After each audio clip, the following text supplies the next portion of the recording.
Hello friends, welcome to home food recipes.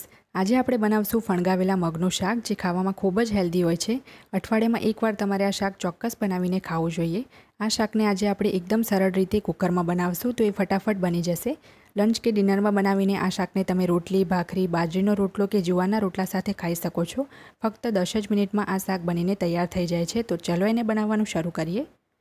સૌથી પહેલાં gas ઉપર એક કુકર ગરમ કરવા મૂકીને એની અંદર આપણે 3 મોટી ચમચી જેટલું તેલ નાખીશું।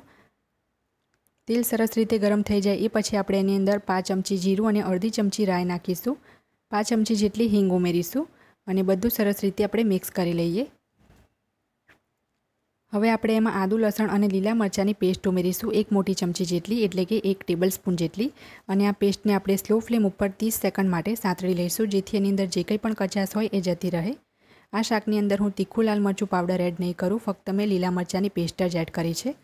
જ્યારે આ પેસ્ટ સરસ રીતે સંતળાઈ જાય એ પછી આપણે એની અંદર 1 મીડિયમ સાઇઝનો કાંદો જે ગ્રામમાં 80 ગ્રામ હતો અને 1 મીડિયમ સાઇઝનું ટામેટું જે ગ્રામમાં 100 ગ્રામ હતું, એ બંનેને મેં સાથે જ મિક્સરમાં પીસીને પેસ્ટ બનાવી હતી એ ઉમેરી છે।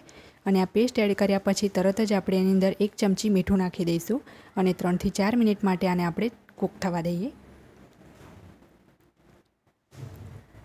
3-4 મિનિટ કૂક કર્યા પછી હવે આપણે એમાં બધા મસાલા ઉમેરી દઈએ। તો અડધી ચમચી કાશ્મીરી લાલ મરચું પાવડર ઉમેરીશું, જે ફક્ત કલર માટે છે।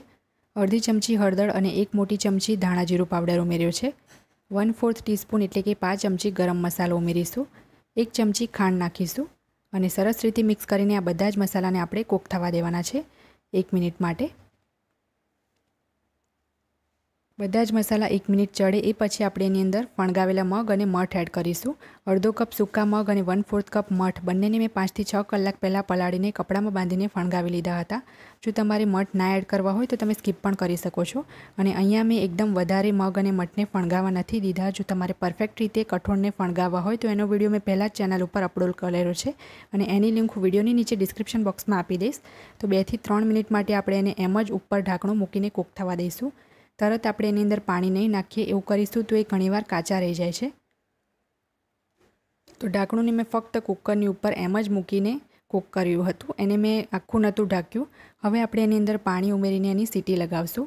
તો 3 થી 4 મિનિટ કૂક કર્યા પછી જ આપણે એમાં પાણી ઉમેરીશું, તો એકદમ સરસ રીતે આપણા કઠોળ ચડી જશે।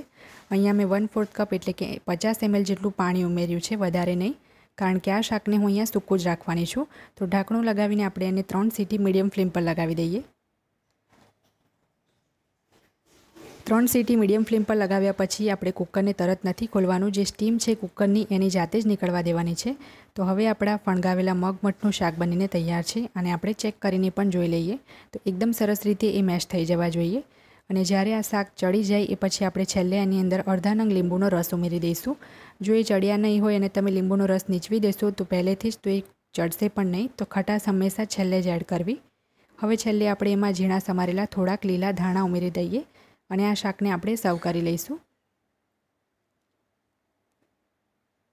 ઘણા લોકો આ શાકમાં પાણી વધારે નાખીને ગ્રેવીવાળું પણ બનાવે છે, પણ હું હંમેશા આ રીતે સૂકું જ બનાવું છું। મને આ જ રીતનું ભાવે છે અને આ શાક ખૂબ જ હેલ્ધી હોય છે। તો તમારા ઘરમાં જો નાના બાળકો હોય તો તમારે આને ચોક્કસ બનાવવું જોઈએ।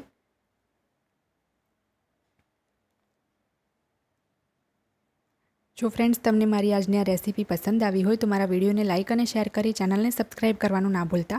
સબસ્ક્રાઇબ બટનની બાજુમાં જે બેલ આઇકન છે એને પણ ક્લિક કરો, જેથી તમને મારા દરેક નવા વિડીયોની નોટિફિકેશન મળતી રહે।